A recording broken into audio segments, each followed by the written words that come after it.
Today, we'll be learning about drafting pleadings and particularly statement of claim.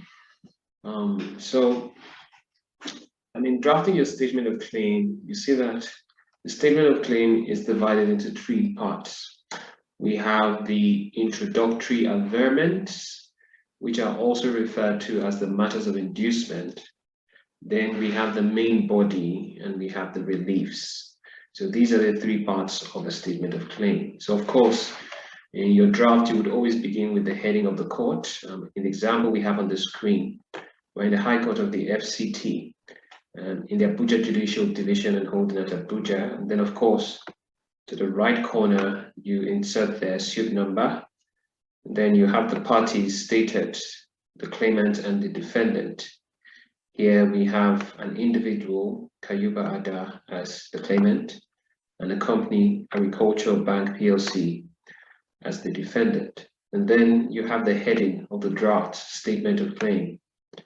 Now, like I said earlier, the first three paragraphs are the introductory averments, which are also referred to as the matters of inducement. Now, in the first paragraph, you have an introduction of the claimant, all right? It tells you whom the claimant is, what the claimant does, where the claimant resides. So here we have that the claimant is a businesswoman and an exporter residing at number 20, Capitol Close, Garki, Abuja. All right, so that's what the first paragraph does. It introduces the claimant. And then paragraph 2 says the defendant is a public limited company with RC number 1115, carrying on the business of banking and duly registered under the Companies and Allied Matters Act, with its registered office address at number 12 Fortune Avenue, Garki, Abuja.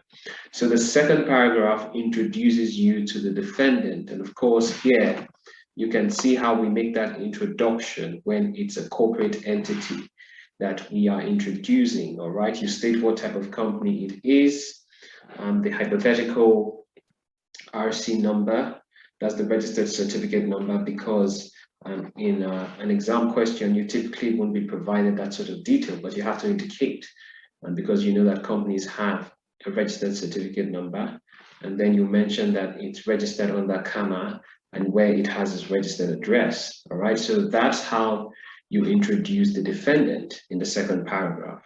Now in paragraph 3, you introduce the transaction that has given rise to this cause of action. In essence, you state what transaction, what agreement, what kind of relationship the two parties entered into that has given rise to this dispute, all right? What's the nexus? What's the connection between both of them? So paragraph 3 here says, the claimant entered into a contract with the defendant on the 15th day of March 2017 for the supply of 500 tons of cashew nuts worth 10 million naira only for onward exportation to Malaysia. So that's the transaction that the parties have engaged in that has given rise to this cause of action, all right? This is the relationship in which they are bound and that has caused a dispute. So those are the introductory averments, these first three paragraphs. Paragraph 1 introduces the claimant, paragraph 2 introduces the defendant, and paragraph 3 introduces the transaction that has given rise to this cause of action. Now, I want you to observe that throughout, in what we have seen so far, there was no place and no instance in which we referred to the parties by their personal names, all right? For instance, in paragraph 1, we have not said that Kayuba Ada is a businesswoman. Rather, what we have said is the claimant is a businesswoman. In paragraph 2, we've not said Agricultural Bank PLC is a public limited company. Rather, what we have said is that the defendant is a public limited company.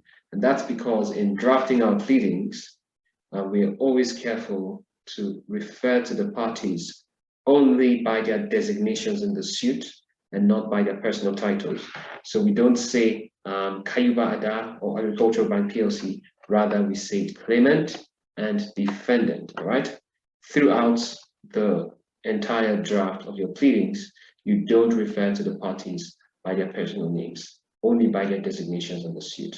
All right, so this is the first part of your pleadings, the first 3 paragraphs. In the next lesson, we will look at the drafting of the main body. So I hope you've enjoyed learning this, and I'll see you some other time. Bye-bye.